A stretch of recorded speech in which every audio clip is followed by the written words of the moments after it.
Hey guys, Adelina here with a Studio 206 for my December Daily 2019, days 6 through 10 process video. So first up, I'm going to show you the process video for December 6th. And I'm going to give you the caveat that days 7, 8, and 9, and 10, I recorded myself making them, and then I don't know what happened to the videos. I think my kids got a hold of my camera, or because I record from my phone and they're gone. So we're just going to start with 6 and we'll wrap up with 10, and I will show you close-ups of all the pages in between.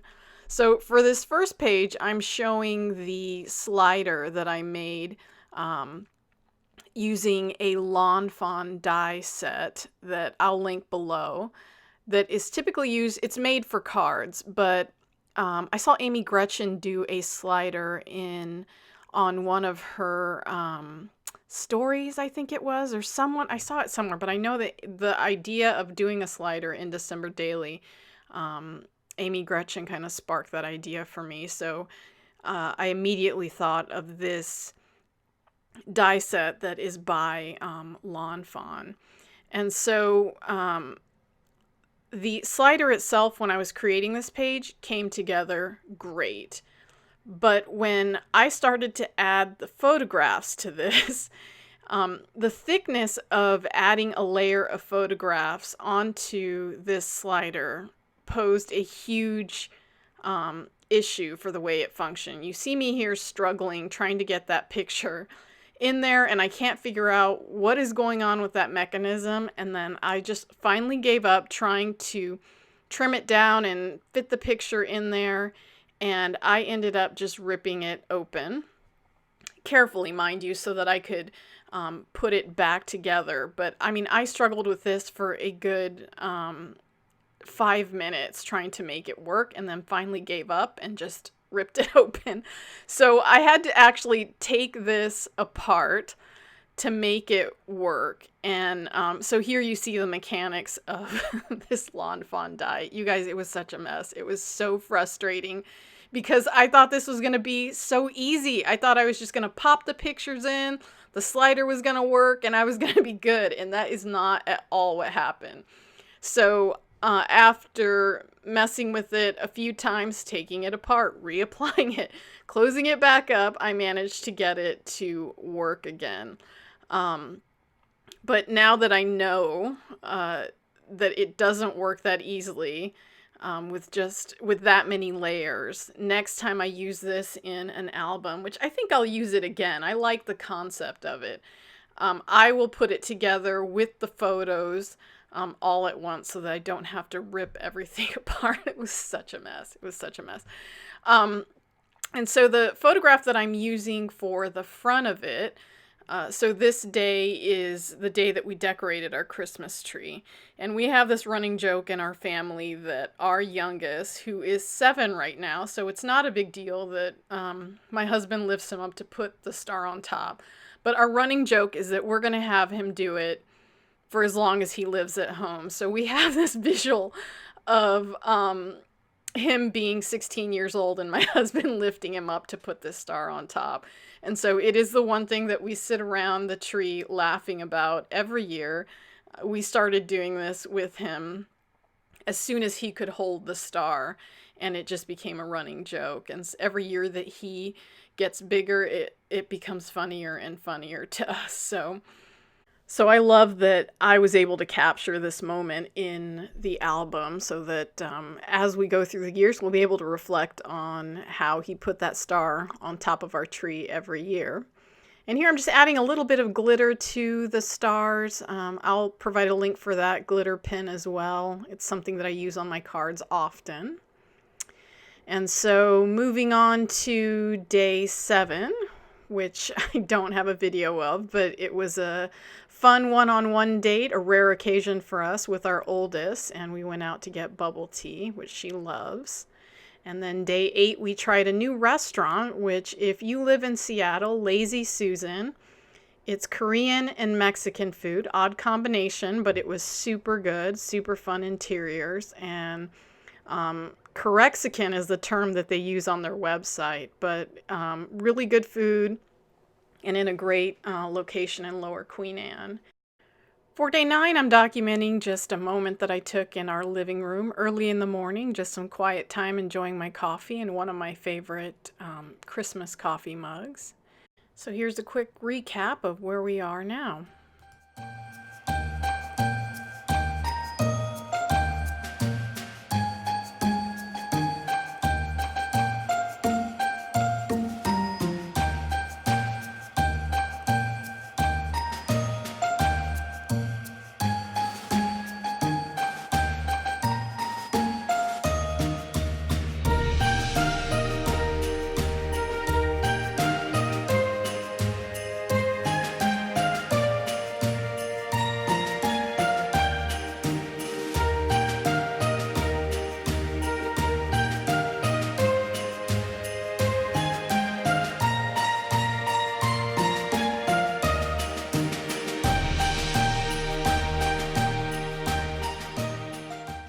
So that brings us to day 10, and for day 10, I am documenting the purchase of a very special Christmas gift for my daughter. Post Malone did a collab with Crocs, and I managed to score a pair of these special Crocs this morning, which is really exciting. I've never done anything like that before. Where you have to log in and wait in a virtual line. I'm dating myself here, but this is a whole new experience for me. And it was actually kind of exciting and really neat that I was able to get them for her. It's not something that we typically do for her, so she's going to be really surprised. She doesn't even know that I'm aware that they even exist. She mentioned them in passing, but I overheard her talking to her friends about it, so I think this is going to be a really nice surprise. So what I did was print the tweet that I found from the Crocs account of them announcing that the shoes had sold out, and I think they sold out in about an hour. And then I cut it out, rounded the corners, and I adhered it to that clear candy cane stripe tag. And that tag is from an old Kelly Perky kit that she did for Allie Edwards. I think it was the kids kit. Was it the kids kit? I can't remember, but it was a couple of years ago. And I have been hoarding that tag forever, not knowing how to use it. So I was pretty excited to be able to incorporate it into my album finally this year. And I tried a few different kinds of twine on this tag, and all of them felt just a little too bulky. So I ended up going with a thinner red and white twine and tying it into a bow instead. The date I used for the tag is from a Feed Your Craft kit, and I liked how that kind of tied in the red and white on the tag. And then this is some old tape that I got a couple of years ago, actually from the Target dollar bin. And I thought that that would be a fun little sticker for the bottom. I think it's washi tape, but it says do not open until December 25th. So again, keeping in theme with that red and white. And then the magical sentiment, which is also a Feed Your Craft label, just didn't seem to fit for me. So I pulled out the Pink Fresh labels that I've been using that are white with a touch of gold. I wanted to find a way to incorporate a little bit of gold into this layout, and so there was a sentiment on there that said Christmas wish list, and since this was one of my daughter's wish list items, I thought that that would be something fun to add. Now the edge of that label is coming up. Sometimes these chipboard labels, I don't know if this happens to anyone else, but for me sometimes they pull apart from the layers that are used to create them, and so I just usually use some tape runner to reattach everything. And then I'm using some of those puffy stickers from the Feed Your Craft sticker sheet that I got this year from one of their kits. And I was really happy to be able to use that navy blue one, because I don't have navy blue anywhere else in my album other than this from this tweet. So I thought that was kind of fun. Just a touch of navy blue and then keeping with the red theme. For my December 10th story in my foundation pages, I only had that one 4x6 sleeve allocated for it, but it wasn't enough space for me to tell the full story. So I added a insert that I created just using some scrap stripe paper that I had, and typed up the story onto a journal card that was from In a Creative Bubble.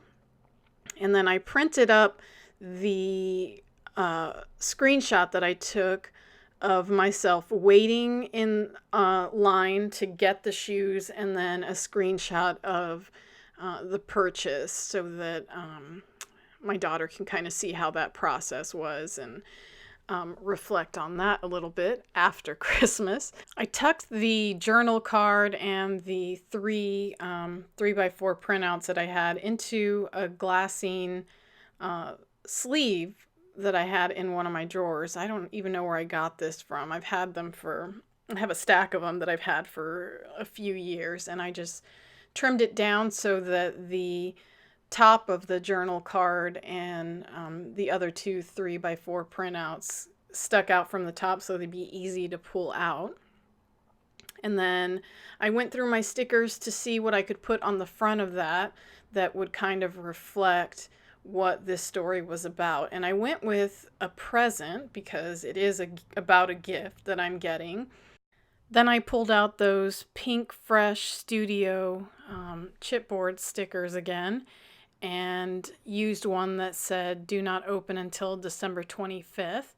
It didn't fit completely across the front of that glassine sleeve, so I cut it in half, or about in half, and then just kind of put it across the front. And that completes December 10th. I'm really happy with the way this turned out. If you enjoyed this video, please be sure to give it a thumbs up. I appreciate you stopping by today. If you'd like to see more, I also did a blog post at my website at estudio206.com. Thanks for stopping by today, and have a great day.